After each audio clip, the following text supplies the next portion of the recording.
तेज बुखार से बदन तप रहा था, बिल्कुल भी उठने की हिम्मत नहीं हो रही थी। तभी अचानक दरवाजे की घंटी बजी। इस समय कौन आ सकता है? उठने की ताकत तो बची ही नहीं थी।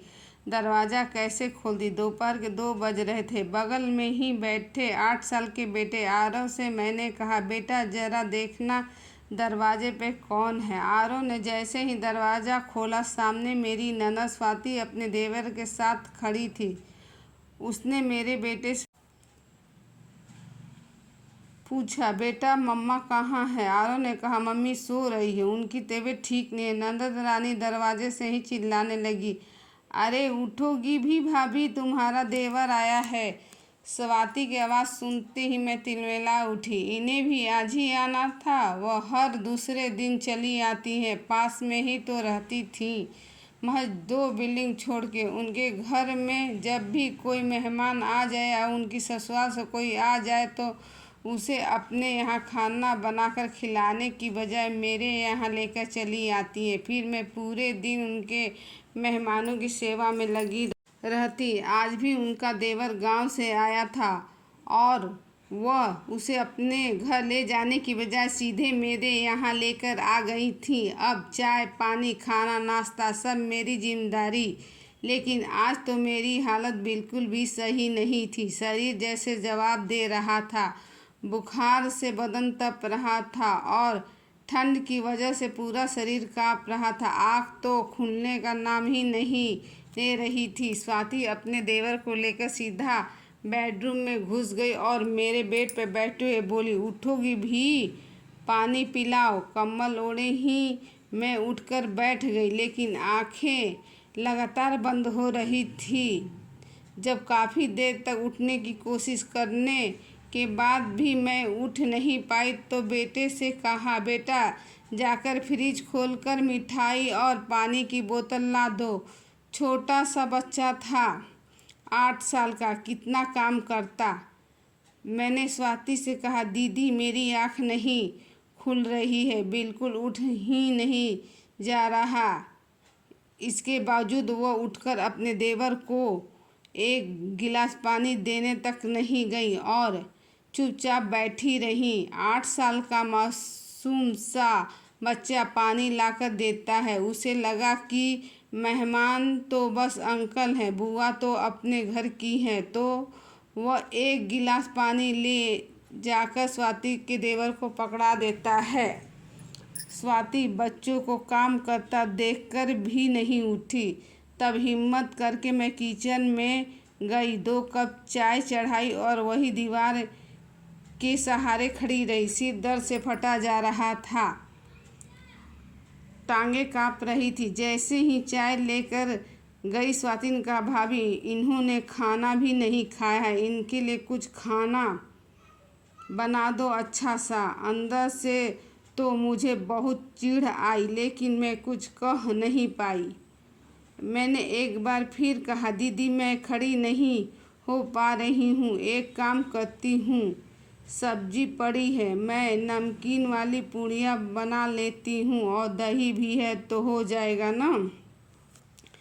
इतना सुनते ही स्वाति ने कहा, हाँ ठीक है हो जाएगा, कोई नहीं, आज के दिन इतना ही रहने दो। लेकिन एक बार भी स्वाति ने ये नहीं कहा कि भाभी अगर आपकी तबीयत खराब है तो आप रहने दो, मैं खुद बना देती हूँ। चाय देने के बाद सहारे से खड़े होकर मैंने आटा गूंदा और कढ़ाई गैस पर चढ़ाकर पूड़ियाँ तलने लगी, ताकि एक एक पूरी गरम गरम ले जाकर खिला सके। ऐसी भाग दौड़ कर के खाना खिलाने वाली हालत मेरी नहीं थी। इसलिए मैंने स्वाति से बोला, दीदी आप बस एक साइड से पूरी बेल दो, दूसरी ओर से मैं तल लेती हूँ, साथ में ही सलाद भी काट लूँगी और खाना भी निकाल कर दे देती हूँ। उस समय तो स्वाति ने कुछ नहीं कहा, लेकिन मेरा यह कहना मेरे लिए बहुत भारी पड़ गया। स्वाति पूड़ियाँ बेल रही थी और मैं दूसरी ओर से पूड़ियाँ तलते हुए थाली लगाकर गर्मा गर्म एक एक पूड़ी निकालकर स्वाति के देवर को खिलाती गई। इसके बाद जब मैंने स्वाति के लिए खाना निकाला तो स्वाति ने खाने से साफ मना कर दिया। मुझे पता नहीं था कि आखिर स्वाति खाने से मना क्यों कर रही है। स्वाति के मन में क्या चल रहा है, मुझे बिल्कुल भी पता नहीं था। स्वाति ने खाना नहीं खाया और वो अपने देवर को लेकर चली गई। मैं उस समय इस हालत में नहीं थी कि कुछ कहूँ या पूछूँ, और ना ही उनकी हरकतों से मुझे ऐसा लगा कि उनके मन में मेरे लिए कुछ चल रहा है। घर जाने के करीब 1 घंटे बाद ही मेरी सास का फ़ोन आता है। माँ जी मुझे गुस्से से कहती हैं, बहू ये क्या किया तुमने स्वाति के साथ। मैं हैरान थी, क्या किया मैंने, मैं तो खुद बोलने की हालत में नहीं हूँ। तब तक मैं स्वाति के साथ क्या कर दूँगी, और अभी तो अच्छा खासा स्वाति यहाँ से गई है, फिर क्या हो गया। मैंने माँ जी से पूछा, माँ जी क्या हुआ है। माँ जी ने बताया कि स्वाति का फ़ोन आया था। वो कह रही थी कि तुम्हारे यहाँ अपने देवर को लेकर गई थी और तुमने उसकी सेवा नहीं की, ऊपर से तुमने उससे पूड़ियाँ बनवाई। माँ जी की बात सुनकर मुझे गहरा धक्का लगा। मैं हैरान थी, मेरी आंखों में आंसू आ गए। मैं रोने लगी। मेरी हालत बिल्कुल भी ठीक नहीं थी। शरीर बुखार से तप रहा था। मैं उठने की स्थिति में भी नहीं थी, और यहाँ 10 पूड़ियाँ बेलने पर मेरी इतनी बेइज्जती। यहाँ से जाते ही उसने तुरंत माँ जी को फ़ोन करके सारी बात बढ़ा चढ़ाकर बता दी थी। स्वाति की ये शुरू से आदत थी, वो हर किसी में कमी निकालती थी। अगर उसने माँ जी को कहा है तो पक्का अब वो पूरे रिश्तेदार में भी ये बात फैला देगी। मैं तो बहू हूँ, किस किस को सफाई देती फिरूँगी। शाम को जब मेरे पति रोहित घर आए तो मैंने उन्हें सारी बातें बताई। मेरे बताने से पहले ही माँ जी और स्वाति दोनों ने ही फ़ोन करके उनके कान भर दिए थे। मेरे पति ने घर आकर मुझसे सारी बात पूछी। उन्होंने स्वाति की आदत अच्छे से पता थी। कोई भी रिश्तेदार, कोई भी जान पहचान वाला ऐसा नहीं बचा था जहाँ स्वाति ने मेरी बेइज्जती ना की हो, मेरी शिकायत ना की हो। छोटी छोटी बातों में वो मेरी इतनी कमियां निकालती, यहाँ तक कि मेरे खाने पर भी नज़र रखती थी। मैं 2 रोटी खा रही हूँ या 4 रोटी खा रही हूँ, वो एक एक रोटी गिनती थी और पीठ पीछे फ़ोन पर कहती, इतना खाती है, जाने भगवान कैसे पचा लेती है। हमसे तो इतना खाना खाया ही ना जाए और ना ही पचाया जाए। इतना सब कुछ सुनने के बाद उस दिन से मैंने स्वाति के सामने खाना खाना ही बंद कर दिया था। स्वाति की हरकतें मैं जब से शादी करके आई हूँ तब से बर्दाश्त किए जा रही थी, लेकिन आज तो स्वाति ने हद ही कर दी थी। मतलब इतना नीचे गिर गई कि उसे किसी की बीमारी से भी कोई मतलब नहीं है, किसी के दुख, किसी की तकलीफ से भी कोई मतलब नहीं है। क्या मैं बहू हूँ तो मुझे बीमार होने का हक नहीं है? क्या मैं बीमार नहीं हो सकती? क्या मैं बस एक मशीन की तरह काम कर सकती हूँ? स्वाति ने मुझे चारों ओर बेइज्जत कर दिया था। ऐसा किसी को नहीं छोड़ा था जहाँ उसने मेरी शिकायत ना की हो।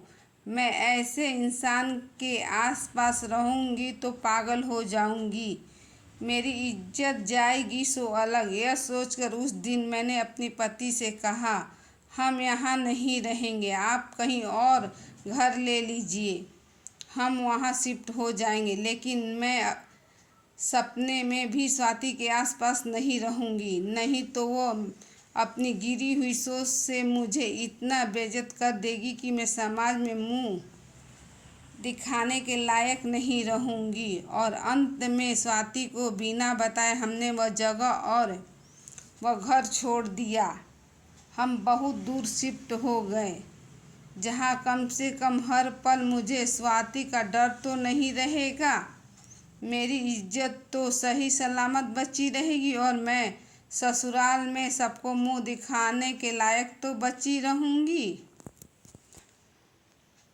मानवता और संवेदनशीलता ही हर रिश्ते की नींव होती है। बीमारी या तकलीफ के समय दूसरों से काम करवाने की अपेक्षा रखने के बजाय उनकी मदद करना ही असली बड़प्पन है। जहाँ आत्मसम्मान की कदर ना हो और रिश्ते केवल कमियां निकालने व नीचा दिखाने का जरिया बन जाए, वहाँ अपनी मानसिक शांति और इज्जत के लिए ऐसे जहरीले माहौल से दूरी बना लेना ही सबसे सही फैसला होता है। क्या स्वाति का एक बीमार महिला से काम करवाना और बाद में उसकी झूठी शिकायत करना सही था? यदि आप बहू की जगह होते तो क्या आप भी अपनी इज्जत और मानसिक शांति के लिए दूर शिफ्ट होने का फैसला लेते या कोई और रास्ता अपनाते? अपनी राय कमेंट करके ज़रूर बताएं। ऐसे ही दिल को छू लेने वाली सामाजिक और प्रेरणादायक कहानियों को हर दिन सुनने के लिए हमारे चैनल को सब्सक्राइब करें और बेल आइकन को ज़रूर दबाएं ताकि कोई भी नई कहानी आपसे मिस ना हो। कहानी से जुड़ने के लिए और अपना कीमती समय देने के लिए आपका बहुत बहुत धन्यवाद। मिलते हैं अगली एक नई और बेहतरीन कहानी के साथ। तब तक के लिए अपनों का ख्याल रखिए और खुश रहिए।